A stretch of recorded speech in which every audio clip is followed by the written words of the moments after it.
안녕하세요, 청취자 여러분들. 저는 아웃도어 매장을 운영하고 있는 40대 주부입니다. 저에게 일어난 모종의 사건을 어딘가에 재미나게 풀어내고 싶어서 이렇게 사연을 올려보게 되었습니다. 친구들에게 이야기를 하자니 제 얼굴에 침을 뱉는 격이라 익명의 힘을 빌려서 용기를 내봅니다.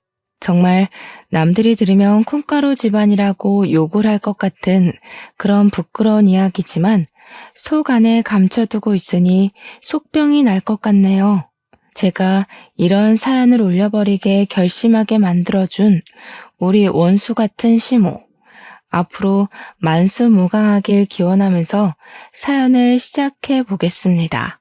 저는 결혼 전부터 일찌감치 옷 매장에서 일을 했고 나이 29살에 능력을 인정받아서 본사 직영점 매니저로 승진을 하게 되었습니다. 일단 30이 되지 않은 나이에 대리점도 아니고 본사 직영점의 관리를 맡는다는 것은 무척이나 이례적인 일이기도 했죠. 보통 다른 직영점 매니저분들이 50대라는 걸 감안하면 제가 어린 나이에도 윗분들의 눈에 들었다는 것이니까요. 그도 그럴 게 꽤 위치도 좋은 아울렛 매장이었는데 매출이 다른 지점에 비해 월등히 높았거든요. 그만큼 제가 고객 관리도 잘하고 언변이 좋아서 매장 운영을 잘했다는 뜻이겠죠. 그래서 능력을 인정받았고 직영점 매니저 자리를 꿰찰 수 있게 되었습니다. 지금 남편이랑은 한때 같이 일했던 직원이 소개팅을 주선해 주어서 만나게 되었습니다.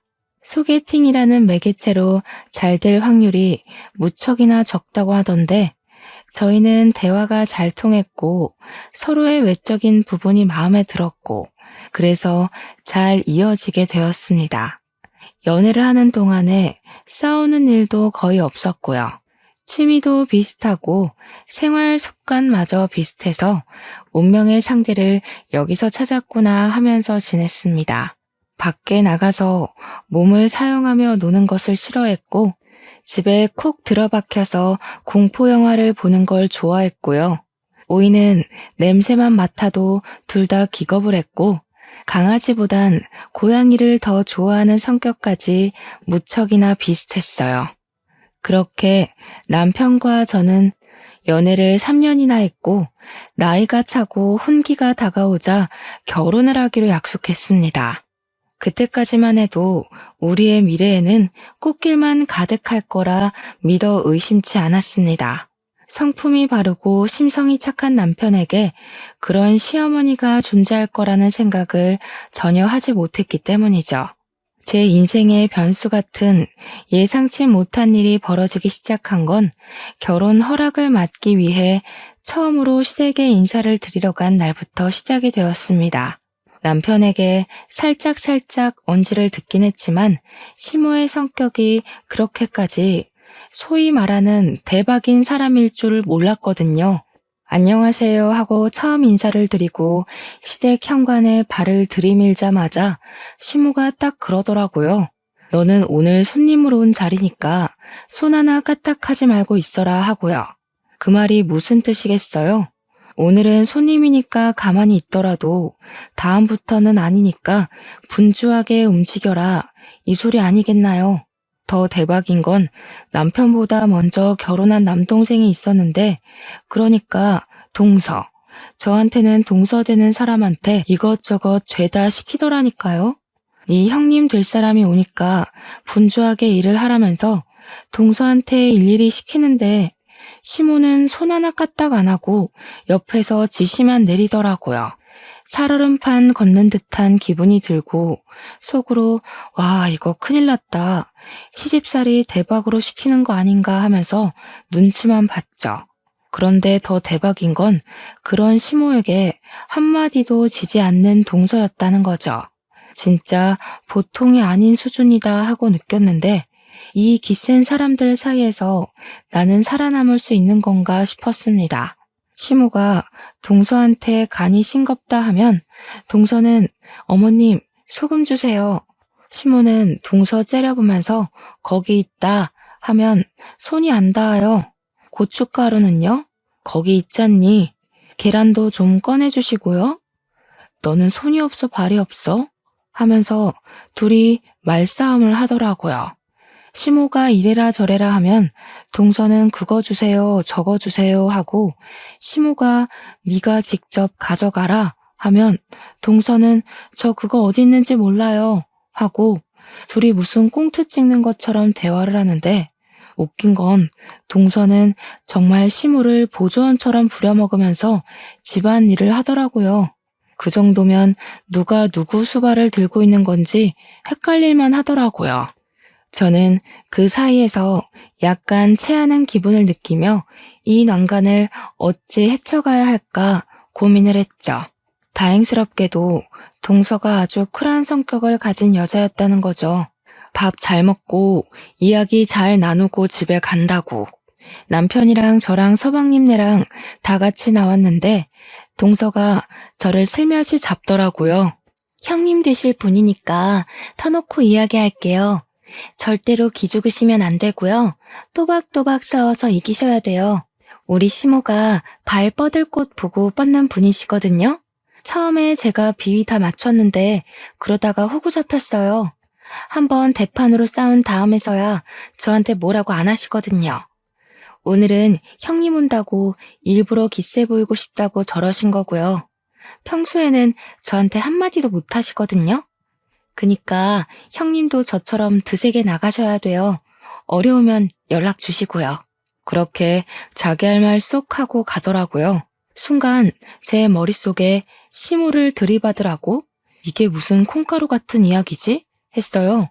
동서가 정말로 저를 걱정해서 말해주었던 진심이라는 걸 그때는 잘 몰랐죠. 그 이후에 상견례를 했고 양가가 서로 합의 잘 이루어진 상태로 결혼 준비를 끝냈고 무난한 결혼식을 올리게 되었습니다. 근데 보통 결혼식 하는 날 신부 대기실에는 신부 지인들만 들어오지 않나요?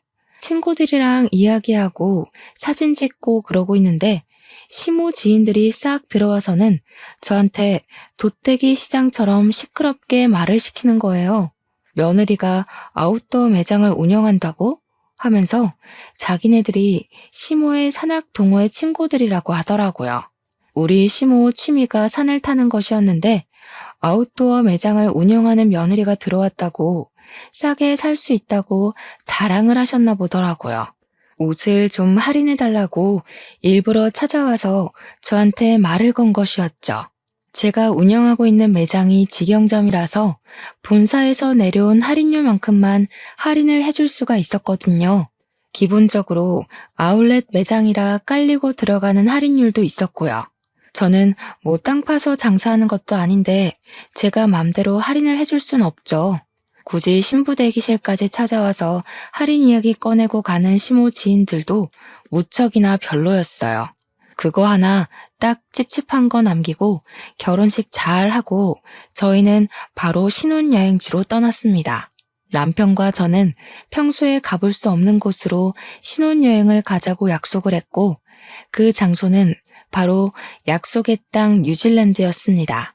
뉴질랜드가 워낙 자연 경관이 거대하고 멋있고 또 산을 걷는 트레킹이 유명한 나라잖아요.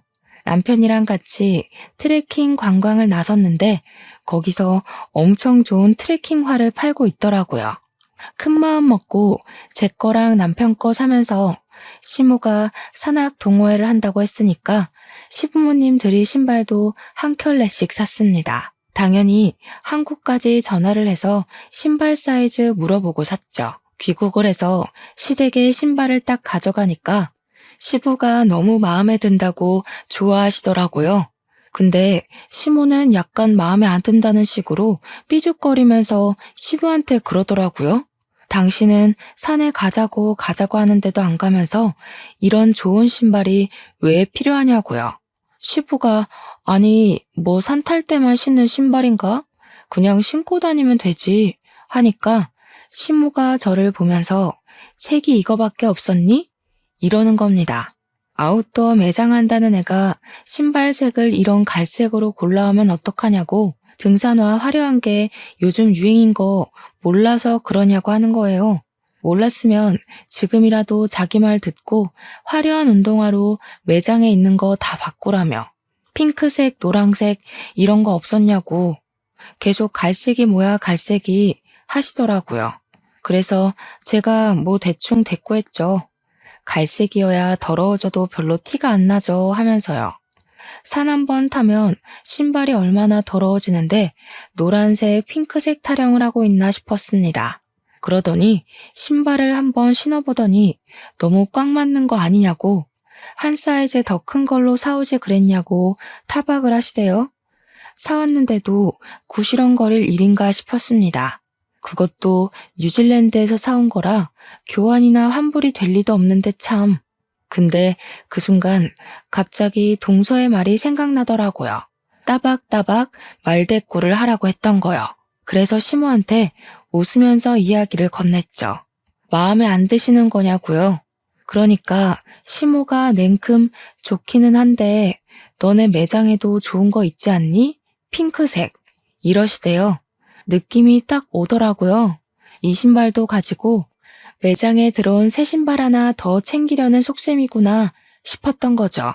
그래서 저는 눈치 없는 애처럼 그 신발 마음에 안 드시면 그냥 저 달라고 했어요. 제가 2개 신겠다고요. 그러고는 셀쭉하게 말했죠.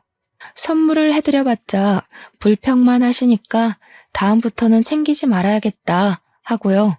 시모가 저한테 뭘 그렇게까지 이야기를 하냐고 우리 매장에 있는 신발 하나 더 얹어주면 되는 거 아니냐고 하더라고요.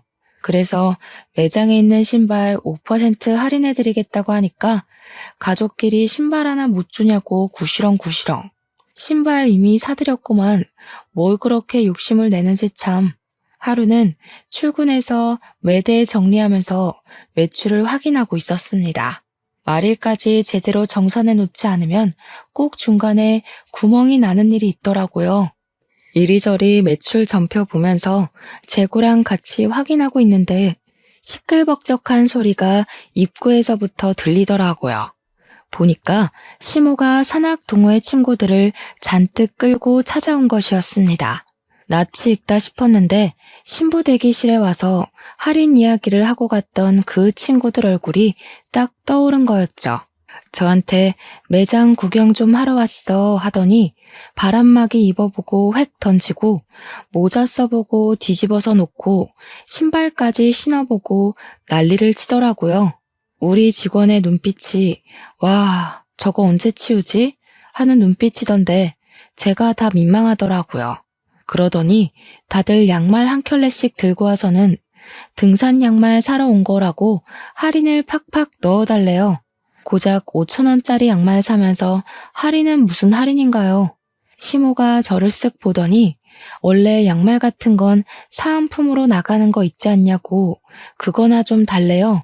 6명이 거 3만원어치 사가면서 사은품 달라고 말하는 게 양심적으로 가능한 일인가요? 그래서 제가 어머님 양말 사은품은 20만원 이상 구매하셨을 때 나가는 거라 양말 6켤레 산 걸로는 턱도 없어요 하면서 웃었어요. 일부러 하하호호 웃으면서 이야기하니까 시모도 민망했는지 가족끼리 빡빡하게 군다고 그냥 속갯말 삼키대요.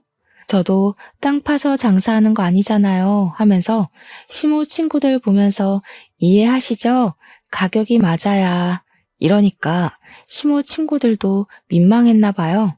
저한테 나중에 우리가 와서 제대로 팔아줄게 하면서 어색한 얼굴을 하고 돌아가시더라고요. 여기서 끝날 줄 알았던 우리 시모의 진상짓은 지금부터 시작이었습니다. 제가 하루 종일 매장을 지키고 있는 건 아니었거든요. 본사에 회의를 하러 가야 할 때도 있고 쉬는 날도 존재하니까요. 일이 좀 있어서 이틀 연속으로 매장에 출근을 하지 못했는데 제가 출근을 하니까 직원이 저한테 쪼르르 달려오더니 곤란한 듯 말을 하더라고요. 무슨 일 있었냐고 진상 손님 왔었냐고 물어봤더니 반품이 들어왔는데 제 가족분인 것 같다고 조심스럽게 이야기를 하는 거예요. 내가 누구? 하고 물어보니까 시어머니요. 하면서 이야기를 하는데 제가 없을 때 왔다 간 건가 싶더라고요. 직원이 저한테 제가 없을 때 와서 바람막이를 하나 사갔다가 다음날 바로 반품을 했는데 택은 그대로 있지만 옷이 너무 더럽다는 겁니다. 순간 그게 무슨 소리인가 싶어서 옷 상태를 보려고 반품 들어온 물건을 확인하는데 옷이 진짜 새 옷이 아니었어요.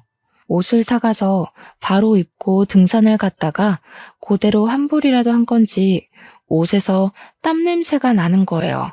그래서 직원한테 설마 이거 취소해줬냐고 물어보니까 직원이 난처하다는 얼굴로 자기가 매니저 시어머니라고 박박 우기면서 제가 해주라고 했다고 했대요. 그러면서 어떡해요? 저 실수한 거예요? 하는데 직원이 무슨 잘못이 있겠어요? 아니라고 괜찮다고 하고 곧 제가 떠안게 됐죠. 퇴근하자마자 옷을 들고 시댁에 가서 시모한테 획 던졌어요. 이게 뭐냐고 모른 척하면서 묻길래 뭐긴 뭐냐고 우리 옷 사가서 입고 반품하셨다면서요? 하면서 일부러 큰 소리로 이야기를 했습니다. 시부가 빤히 보고 있었으니까 일부러 들으라는 듯이 이야기하니까 시모가 시치미를 뚝 떼더라고요. 자기는 그런 적 없다고 옷을 사가서 반품한 건 맞는데 입고 돌아다닌 적은 없대요. 그러면서 그 직원 진짜 웃기는 계집애라고 자기가 옷 관리를 못한 걸 가지고 매출 늘리려고 일부러 거짓말 치는 거 아니냐면서 몰아가는 겁니다. 제가 일일이 옷을 보여주면서 여기에는 흙이 묻었고 여기에는 스크래치가 생겼다고 누가 봐도 입고 산탄 것 같은데 무슨 소리냐고 했죠. 제가 화가 나서 이 옷 결제하게 빨리 카드를 주시던가 현금을 달라고 했어요. 시모는 자기는 그런 적 없으니까 못 준다고 강짜를 부리더라고요. 원래 소비자 보호법에 의거해서 14일 이내로 환불되는 거 아니냐고 진상을 부리는 겁니다. 그래서 그거는 옷이 상하지 않았을 때 이야기고 지금은 상했으니까 해당 사항 없다고 돈 달라고 했어요. 씩씩거리면서 죽어도 못 준다는 식으로 이야기를 하는데 듣고 있던 시부가 무슨 그런 파렴치한 짓을 하냐고 저한테 현금을 주시더라고요. 시부라도 정상이라서 다행이지 시모의 진상짓은 넌덜머리가 났습니다. 저한테 가족끼리 왜 그렇게 빡빡하게 구냐며 대충 세탁해서 팔면 되지 하는데 열이 오르더군요. 그러고 한동안 조용한 것 같더니 한 달 뒤에 제가 쉬는 날 우리 시모가 와서 옷을 또 사가지고 가서는 반품을 했대요. 직원한테 이번에도 옷이 더럽냐고 물어보니까 그건 아닌데 하면서 말꼬리를 흐리더라고요. 무슨 일이냐 하니까 옷을 30만 원치를 사가서 바로 반품을 하긴 했는데 사은품으로 증정되는 등산 모자랑 양말은 쏙 빼놓고 환불했다는 겁니다. 그거는 사은품이니까 자기 거 아니냐고 사은품까지 반납을 해야 하는 거냐 어차피 증정품 아니냐 하면서 안 주더래요. 양말하고 모자는 이미 자기가 신었으니까 그냥 자기가 갖겠다고 하면서 매니저 시어머니야 했다는 겁니다. 당연히 그 말을 듣는데 제가 열이 받지 않겠습니까? 또 시댁으로 찾아갔죠. 신모가 보자마자 이번에는 안 입고 반품했다고 당당하게 말하길래 사은품은 왜 챙겨가서 돌려주지 않냐고 했습니다. 사은품이요. 저희도 공짜로 나눠주는 거 아니고요. 매장에서 돈 주고 사서 고객들한테 감사한 마음에 드리는 거예요. 근데 어머님께서 그렇게 쏠랑 사은품만 챙겨가시면 다른 고객님 한 분은 그 사은품을 받을 수가 없잖아요. 우리가 땅 파서 장사하는 거 아니라고 몇 번을 말씀드려요? 저희 매장에 찾아오지 마세요. 어머님한테는 저 더 이상 물건 안 팔겠습니다. 우리 직원한테도 말해놨으니까 다음에 또 오시면 경찰 부르던가 할 거예요. 아시겠어요? 그렇게 이야기를 하니까 시모가 저한테 씩씩거리면서 너 내가 무서운 줄 모르고 막 나가는구나 하는 겁니다. 저도 참지 않고 버럭하면서 이야기를 했죠. 무섭긴 누가 무섭냐고요. 시모가 갑인 줄 알고 그러냐고 나한테 무서운 건 우리 회사 사장님 말고 없다고. 이러다가 내가 잘리게 생겼는데 뭐가 어쩌고 어째요? 하면서요. 일부러 시모 자존심 상하라고 내가 시모 아들보다 돈 더 많이 번다고 고작 중소기업 과장이 나보다 더 능력이 있겠냐, 뭐가 있겠냐고요, 했죠. 시모도 지지 않고 저한테 지금 우리 아들 무시하냐고 소리를 지르길래 시모가 잘하면 내가 무시할 일이 뭐가 있겠냐고 맞받아쳤어요. 시모가 나한테 잘하면 나도 당연히 시모 아들한테 잘하지 않겠냐고 하니까 입만 삐죽이고 아무 말도 못하더라고요. 옆에서 보고 있던 시부가 저한테 말 잘했다고 시모한테는 왜 안 하던 짓을 자꾸 해서 며느리 쪽팔리게 만드냐고 한 소리 하셨어요. 시모가 시부를 보면서 이 집안에 자기 편은 하나도 없다고 밖에 나가서 자기 편 만들어 와야겠다고 하더라고요. 이걸 그냥 나만 알고 있어야 하나 고민을 하다가 결국 동서한테 전화를 걸어서 이야기를 했죠. 그러니까 동서가 엄청 잘한 거라고 그렇게 100번을 말해야 겨우겨우 알아듣는다고 하더라고요. 자기는 백화점 속옷 매장에서 일을 했었는데 결혼하고 얼마 되지 않아서 팬티를 사가서 입어놓고는 환불을 하러 왔대요. 동서가 입던 팬티는 환불 안 된다고 고래고래 소리치면서 이야기를 했더니 그제야 쪽팔린 줄 알고 돌아갔다고 했대요.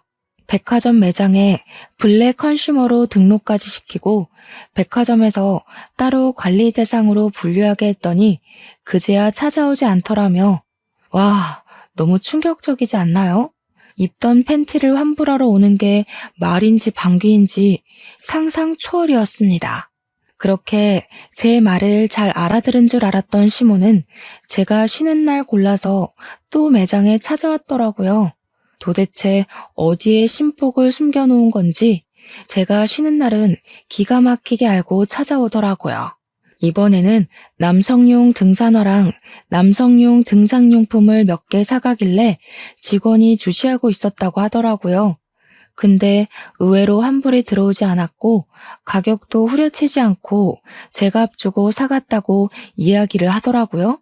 그래서 저는 시모가 웬일이지 남성용 등산용품은 왜 사간 거지 싶었죠. 시부가 등산에 취미가 없어서 시모 혼자 친구들이랑 다니는 거였거든요. 이제 시부도 등산을 가나 싶어서 부부가 같이 취미 생활을 하시려나 보다 이건 좀 부럽다 하면서 생각을 했죠. 우리 남편이랑 저랑은 아무래도 시간이 잘 맞지 않아서 결혼 이후에는 취미 생활을 즐기지 못했거든요. 어차피 밖에 나가서 몸을 쓰는 취미 활동을 하는 것도 아니긴 해서 집에서 영화나 보고 게임이나 하고 하는 게 전부지만요. 시부모님이 매번 싸우기만 하는 줄 알았는데 취미 생활을 같이 한다고 하니까 부러웠죠 뭐. 시모가 오랜만에 가족들 한데 모여서 밥 먹자고 하길래 시댁에 방문을 했는데 저는 매장을 운영하는 사람이니까 딱 보면 알잖아요. 등산화 모델명만 봐도 어떤 신발인지 눈에 들어오는 그런 안목이요. 분명 신발도 사가고 용품도 사갔는데 현관에서 신발장을 둘러보는데 그 신발이 없더라고요. 그래서 뭐지? 싶어서 시모한테 남성용 등산화 사가셨다고 들었는데 아버님이랑 등산 다니시는 거 아니었어요? 하고 물어봤죠. 시모가 순간 당황해하면서 아니라고 그거 우리 동호회 사람이 생일이어서 선물하려고 산 거였다고 하더라고요. 우리 시모 같은 짠순이가 20만 원짜리 신발을 선물한다는 게 무척이나 의외였습니다. 그래도 뭐 같이 등산 다니고 돈독한 친분이 있는 사람이면 그럴 수 있겠다 싶었죠. 근데 사건이 와장창 터지고 만 것입니다. 2달 뒤에 시부가 남편한테 연락을 해서는 신세한탄을 하면서 시모랑 이혼을 하기로 했다고 통보를 했대요. 그 이야기를 전해 들은 저와 서방님네는 놀래서 시댁으로 찾아갈 수밖에 없었죠. 두 분이 방금 전까지 싸운 건지 씩씩거리면서 문을 열어주는데 남편이 다짜고짜 이혼이 무슨 소리냐고 물어봤어요. 그러니까 시부가 부들부들 떨면서 네 엄마 바람났다 하면서 사진을 보여주더라고요.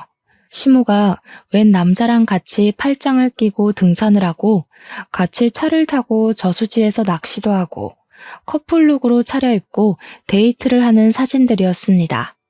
그러면서 시모가 소름 끼친다고 이런 걸 따라다니면서 어떻게 사진을 찍을 생각을 하냐고 당신 의처증이냐고 화를 내대요. 그 사진을 보는데 등산복이며 등산화며 용품이며 너무나도 눈에 익은 물건들이 있더라고요. 우리 매장에서 사갔던 그 용품들이며 옷이며 알고 보니 내연남한테 사주려고 반품도 안 하고 제값 주고 사간 것이었습니다. 제가 어이가 없어서 이거 다 저희 매장에서 사간 물건이네요 하니까 시모가 뭘 그런 걸 입 밖으로 꺼내냐면서 성질을 부리더라고요. 시부가 눈 돌아가지고 당신 미쳤냐고 며느리 매장에서 내연남 줄 선물을 사가? 이러더라고요. 당장 이혼하자고 당신 같은 여자랑 하루도 더 살고 싶지 않다고 진절머리를 치셨습니다. 그러자 시모가 놀래서 아니 당장 자기 보고 어딜 가서 살라고 이혼을 하자는 거냐고 소리를 꽥 지르니까 시부가 자기 알 바 아니래요. 내연남 집에 가서 살든 밖에 나가서 얼어 죽든 마음대로 하자고 당장 우리 집에서 나가라고 내연남이 호랩이라며 하더라고요. 그 집 가서 엄마 노릇하면서 하하호호 살면 되겠네 하는데 부부싸움 살벌하게 하시는 거 있죠?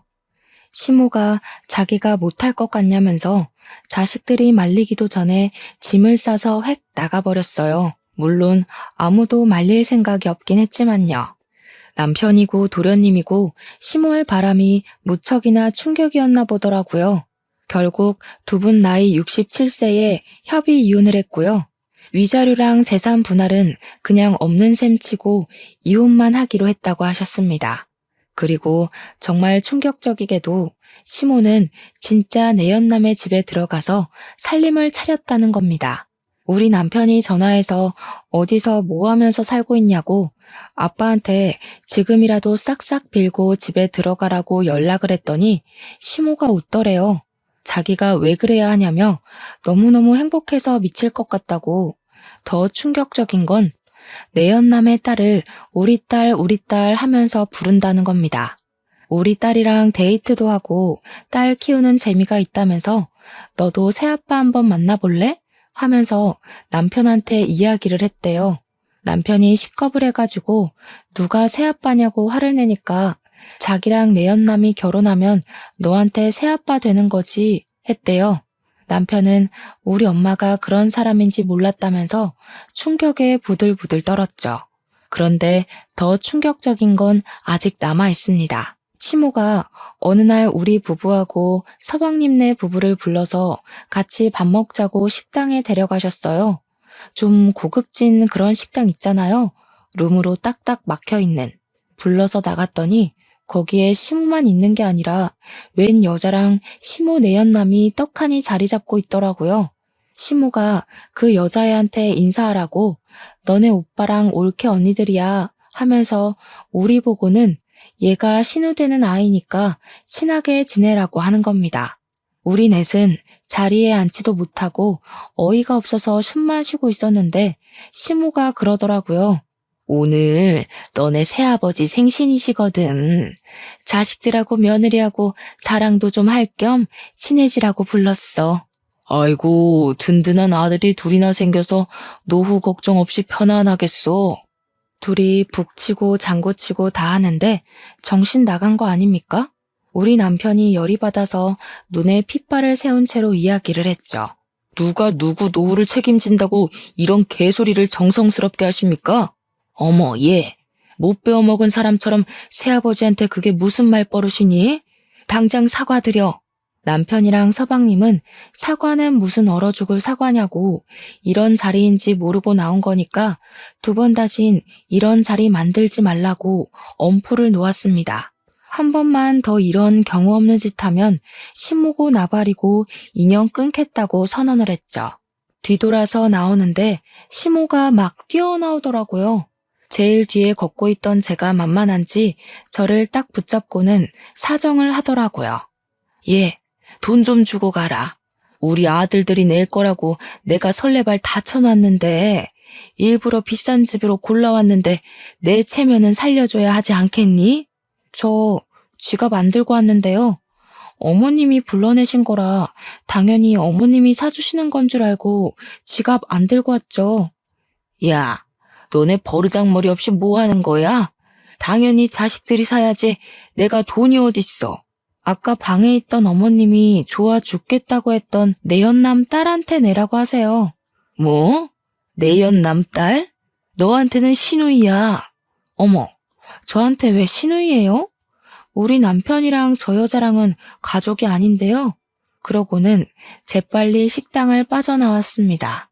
우리 남편은 완전 열이 받아가지고 엄마가 저렇게 파렴치한 인간인 줄 몰랐다고 어떻게 저런 짓을 할 수 있냐고 시부가 불쌍하다고 난리였어요.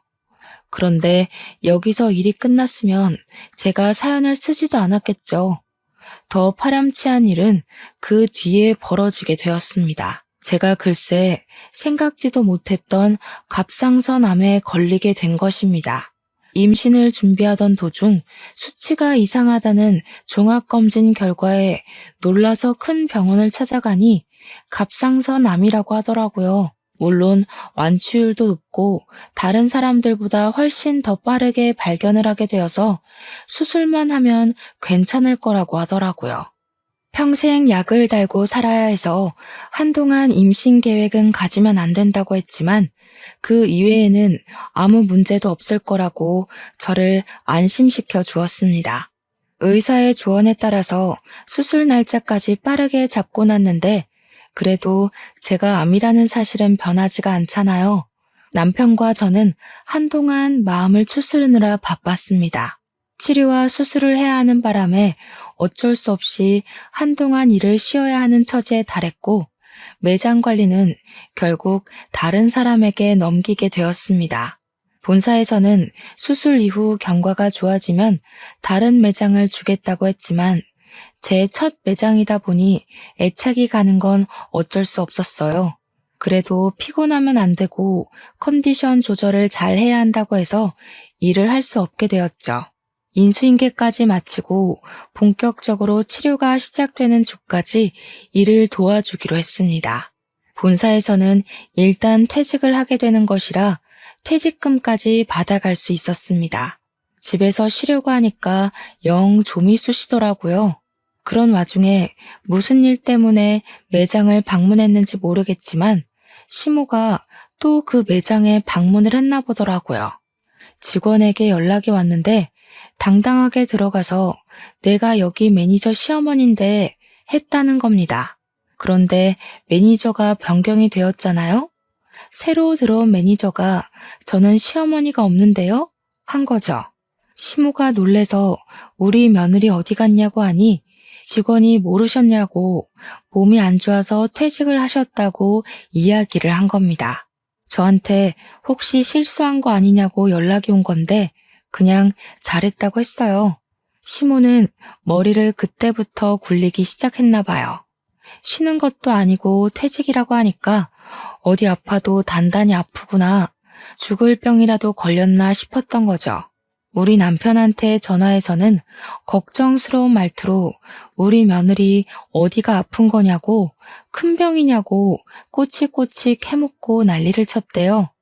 며느리 건강 걱정 한 번 안 할 것처럼 굴던 사람이 막 걱정돼 죽겠다고 이야기를 하니까 남편도 마음이 좀 풀어졌나 봐요. 큰 병은 아니라고 초기에 발견해서 수술만 하면 된다고 갑상선암이라고 이야기를 한 거죠. 그러니까 걱정 마시라고 다 괜찮아질 거라고 이야기를 했더니 그제야 아 그러니? 알겠다 하고 전화를 뚝 끊더래요. 걱정했던 것 치고는 너무 빠르게 알겠다고 하고 전화를 끊어서 좀 찝찝하다고 하더라고요. 알겠다고 시모한테 연락 오면 말해주겠다고 남편에게 이야기를 한 뒤 집안일을 좀 하고 쉬고 있었어요.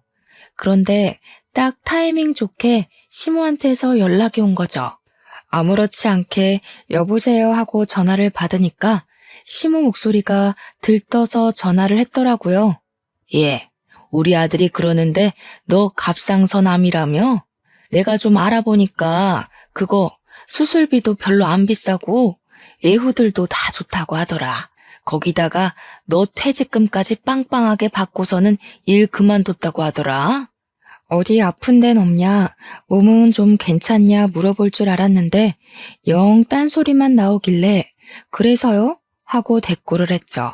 그러니까 전화로 할 이야기는 아닌 것 같다고 이따가 집으로 찾아오겠다고 하고 끊더라고요.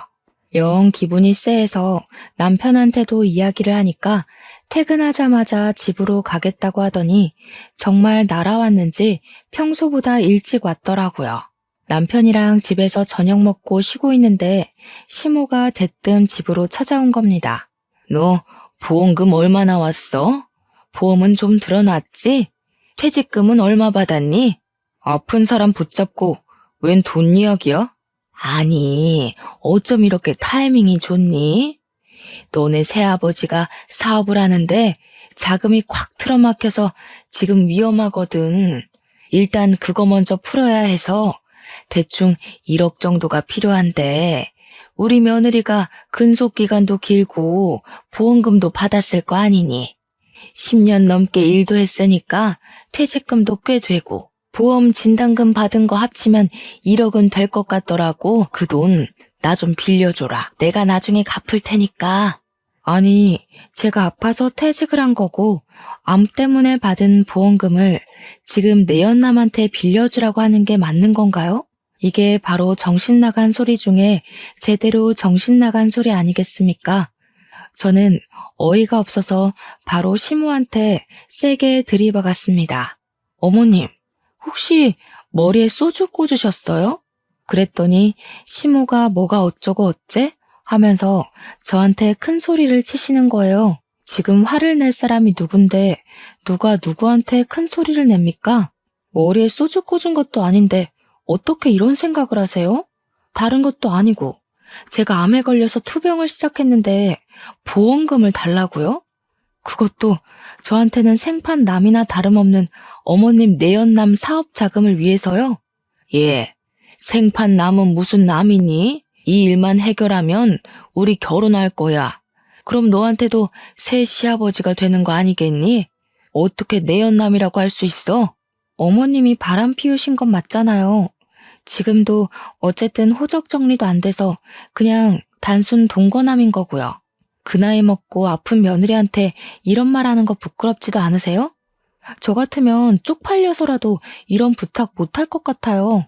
제 말이 끝나기 무섭게 남편이 부들부들 떨더라고요. 시모한테 목소리 쫙 내리깔고 이야기를 하는데 처음 보는 남편의 모습이어서 너무나도 놀랬습니다. 섬뜩하리만치 목소리를 내는데 진짜 사신이 나타난 기분이었어요. 엄마, 나 진짜 엄마한테 너무나도 실망이 크다. 바람을 피웠다고 했을 때만 해도 아빠한테도 어느 정도 책임이나 잘못이 있을 거라고 생각했어. 아빠는 항상 돈을 번다고 바빴고 엄마는 외로움을 견디지 못하는 사람이었으니까. 근데 지금 생각해보니까 아니야. 그래, 아닌 것 같아. 예, 네 아버지가 나한테 관심이라도 줬으면 내가 바람을 피웠겠니? 그 인간은 나를 그냥 집 지키는 집 요정 정도로만 취급했다. 아니, 엄마는 그냥 탐욕스러운 사람인 거고 엄마만 생각하는 아주 이기적인 사람이었던 거야. 난 더 이상 엄마를 엄마라고 생각하지 않고 살 거야. 어떻게 우리 와이프 병원비를 아니 목숨값을 내놓으라고 당당하게 말을 할 수 있어? 이제 내 집에서 나가줘. 나한테 연락도 하지 말고 앞으로는 찾아오지도 마. 아니, 내가 먹고 튄다고 했니? 그거 갚겠다고 했잖아. 보증이라도 서줘? 공중이라도 설까? 나가라고. 꼴도 보기 싫다고 했잖아. 내가 엄마 자식이라는 게 부끄럽다니까? 남편이 시모를 향해서 소리를 꽥 지르면서 눈에 핏발을 세우고 이야기를 했습니다. 생전 소리 한번 지르지 않던 아들이 자기를 향해서 소리를 지르니까 시모가 많이 놀란 것 같더라고요.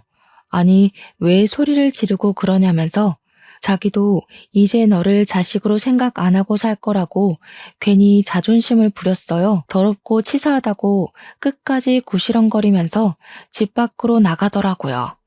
남편은 그날 혼자 화장실에 틀어박혀서 나오질 않더라고요. 저한테 보여주기 부끄러운 모습이었는지 제가 잠자리에 들고 나서야 나와서 자더라고요. 조금 울었는지 다음날 눈이 부어있던데 저도 남편이 얼마나 수치스럽고 화가 날지 가늠이 돼서 더 이상 말을 꺼내지 않았습니다. 아무리 그래도 친모가 그런 식으로까지 나올 거라고는 생각도 못했겠죠. 옆에서 지켜보는 저도 사람이 아니다 싶었는데 친모를 바라보는 우리 남편은 얼마나 속이 터졌을까요? 저는 말없이 남편 옆을 지키면서 힘이 되어주기로 했죠. 제가 암과 싸우면서 남편이 제 옆을 지켜주기로 한 것처럼요. 그리고 며칠 뒤에 동서에게서 연락이 왔습니다. 형님, 시모가 1억을 빌려달라고 저한테 찾아왔던데 형님한테도 그랬어요? 그거 빌려준 거 아니지? 어쩜 그 부탁을 동서한테까지 찾아가서 했대? 형님, 저희가 여윳돈 1억이 어디 있겠어요. 저한테 뭐라는 줄 아세요?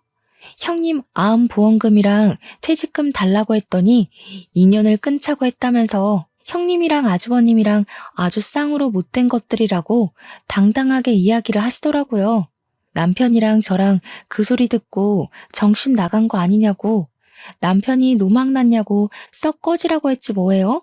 우리 남편은 앞으로 얼굴 안 보고 살 거라고 연락도 하지 말고 찾아오지도 말라고 했어.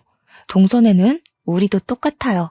이미 아주버님이 남편한테 미리 이야기를 했었나 봐요. 돈 빌려달라고 찾아오면 집에 들이지도 말고 쫓아내라고요. 우리 남편이 아주버님 말이라면 껌뻑 죽잖아요. 집에 들어오지도 못하고 쫓겨나셨어요. 저는 동서한테 그래 다행이다, 잘했어 하고 칭찬을 해줬습니다. 우리 부부는 시모를 없는 사람이다 생각하고 지내기로 했다고 동선에도 그렇게 하라고 전했죠. 그러니까 동서가 마지막으로 딱 그 말을 하대요. 사람이 욕심부리고 이기적으로 굴면서 자기 생각만 하고 살 때 알아봤어야 했다고요. 그렇게 통화를 마무리하고 나서 저도 마음을 완벽하게 비웠습니다. 그 뒤로 한동안 조용했던 일상을 보내고 수술을 받고 회복을 하던 와중이었습니다. 수술 후 2개월이 지나기도 했고 오랜만에 시부한테 반찬이나 가져다 드리려고 보자기에 반찬통을 싸서 시댁에 찾아갔어요. 그런데 시댁 문간 앞에서 시모가 울고불고 그러고 있더라고요. 문은 꽉 닫혀 있고 시모가 저를 쓱 보더니 퉁퉁 부은 눈으로 반찬 싸들고 온 거냐고 잘 됐다고 문 좀 열어보라고 하더라고요. 제가 미쳤다고 시부가 닫아둔 문을 열겠습니까? 바로 경찰을 불렀습니다. 경찰차가 요란한 소리를 내면서 찾아왔고 시모는 저한테 네가 부른 거냐고 사색이 되어서 묻더라고요. 집 앞에 경찰차가 오고 소란스러워지니 그제야 시부가 문을 열어줬어요. 저한테 경찰 부른 거야? 하길래 네 했더니 시부가 잘했다고 칭찬을 해주셨습니다. 고 경찰 양반, 저 망할 옆에 내가 남의 집에 주거 침입하려고 했으니 잡아가시오.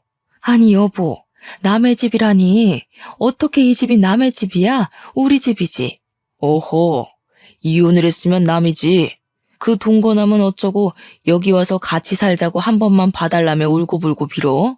경찰분들 수고 많으십니다. 저 옆에 내 당장 데려가서 가둬버리쇼. 경찰은 이미 신고가 들어왔고 주거 침입이라는 명분이 있어서 어쩔 수 없다며 시모를 끌고 가셨습니다. 저는 시부한테 반찬을 잘 전해드리고 집으로 돌아왔고 그날 저녁 시부에게서 연락이 왔어요. 경찰이 조사를 끝냈다고 시부한테 연락을 주면서 사건의 전말을 알게 되었습니다. 시모는 결국 1억을 구하지 못했고 내연남은 시모한테 온갖 난리를 떨면서 쫓아냈다고 하더라고요. 알고 보니 내연남도 1억을 구해다 주겠다는 시모의 말에 속아서 같이 동거를 했던 거라고 하더군요. 내연남이 시모한테 그 돈 때문에 7살이나 많은 늙은 아줌마랑 동거까지 한 건데 그 돈 못 구해와서 길바닥에 내앉게 생겼다고 했대요. 시모가 돈이 있어 뭐가 있어요? 시부한테 원룸이라도 얻어달라고 사정사정을 했다는데 시부가 그것도 거절했대요. 나중에 듣기로는 뭐 지방에 있는 친척네 집으로 갔다는 것 같은데 별로 궁금하지 않더라고요. 시부도 그렇고 우리 남편도 서방님도 강 다니는 사람이라서 일이 확실하게 해결됐지 아니었으면 시모가 누울 자리 보고 뻗었겠죠. 저는 암 수술은 무사히 완벽하게 제거되었고 의사 선생님이 경과가 좋아서 2, 3년 지나면 임신 계획을 세워도 좋을 거라 했습니다. 남편과 저는 하루빨리 이세를 만들고 싶어서 시간이 흐르기만 기다리고 있어요. 우리 가족에게 새 생명이 찾아와 더욱더 화목해지길 기대해봅니다. 제 이야기를 여기서 마치도록 할게요. 오늘도 고생하셨고 수고하셨고 또 좋은 하루 보내세요.